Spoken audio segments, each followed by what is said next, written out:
All right, so a Patreon question here from Tom Psytek. Okay. This is a good one. He asks a question about preservation.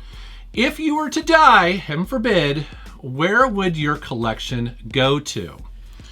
So, first of all, I wanted you to be on this because I know that you are all about preservation. Yes.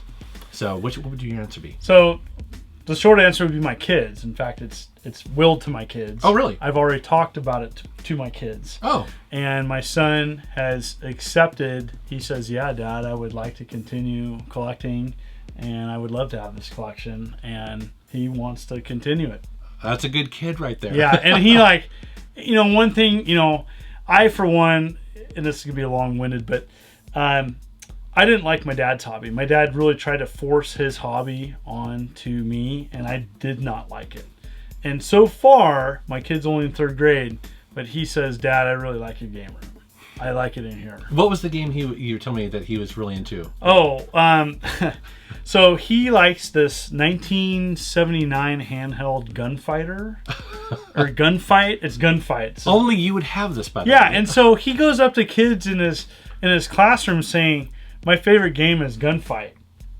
And everybody's like, hey, yeah, it's like a handheld. It's really cool. Like from the 70s. They're like, is that a Call of Duty mod? Yeah. So he's that kid, and he's interested, and my daughter as well. So it is willed to both of them. Oh, okay. Officially. So. And you've always said too that you are really interested in potentially at some point maybe creating some sort of museum or some place where the public can go and experience the joy of video games and the history of video games. Yeah, and my channel is going to be my virtual museum, and that's part of the reason what motivates me to continue doing it. But I would like to have a physical museum, and we're not talking like a large, like I know there's that one in Texas that's brilliant and huge. I'm thinking of more of a local museum where I could visit or manage. Right. And that takes a lot of work and time, and eventually I'm thinking like 10 years out, I'd like to really start thinking about it. So part of the reason why I wanted you to be on this question right here as well is because part of my answer is you. So you don't know this, but actually Rebecca and I have talked about this. What? You have no idea. No, I have no idea. So Rebecca and I have talked about this. How would we handle this if I got hit by a bus tomorrow? And part of it would be basically Rebecca would come to you and say, John, what do you want? Wow. And then also potentially help Rebecca to find the value and potentially sort of see like where should some of this stuff go. Wow. You didn't know that, did you? No, I didn't. I got chills. Holy cow. I'd be honored. But I mean, truthfully, the reason why we did that, and I can tell you this, is that one, you're extremely trustworthy, right? Thanks. You and I have known each other for a long time, since I really basically started seriously collecting. Yeah. But the other thing too, and I can't stress this enough, is that you are one of the rare collectors that actually knows how much PC games cost or Amiga games cost or how not necessarily cost, but like how valuable, how important they are. It's very important. Commodore 64 games. Oh my gosh. All that stuff, because you actually collect everything. I try to. I mean, I don't, like I said, everybody's got their limitations, but yeah, I mean, you have some just beautiful pieces that need to be preserved. Yeah, well, and you as well, right? We're both looking at each other's collections going, oh my God, I can't. Like he found, or you traded for an Amiga collection. Oh yeah.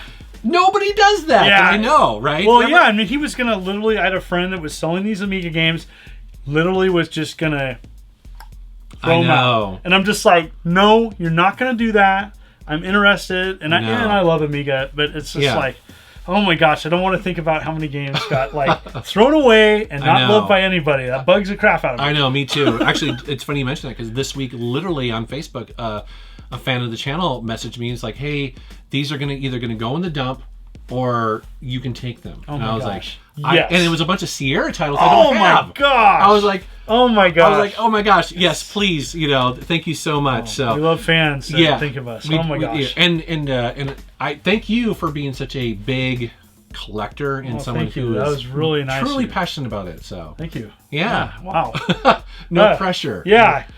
Well, I'd be honored to do that, and obviously in the best interest for, more importantly, what would you want to happen to this collection. Yeah, well, I would think that. And again, it's that I would like to see you pick through it and take what you need, Jeez. and then you help Rebecca sort of like figure out where the rest of it goes. Wow. I think that'd be pretty cool. Wow. And maybe some of it would end up in your in your Room of museum or Doom. something. Yeah, or Room of Doom or both. That'd be pretty The Room cool. of Doom could be the museum. That's true. All right. Okay, man. Great question. Thank you. Wow. This question was asked by one of my Patreon contributors who helps support my YouTube channel and help shape the content of my videos. In addition to asking questions like this, they also get access to a private chat, an audio podcast, and early access to most of my Friday videos. You can also set the amount you want to contribute, and you can leave or change it at any time. If you'd like to help support my videos and become part of the Metal Militia, please go to patreon.com/MetalJesusRocks.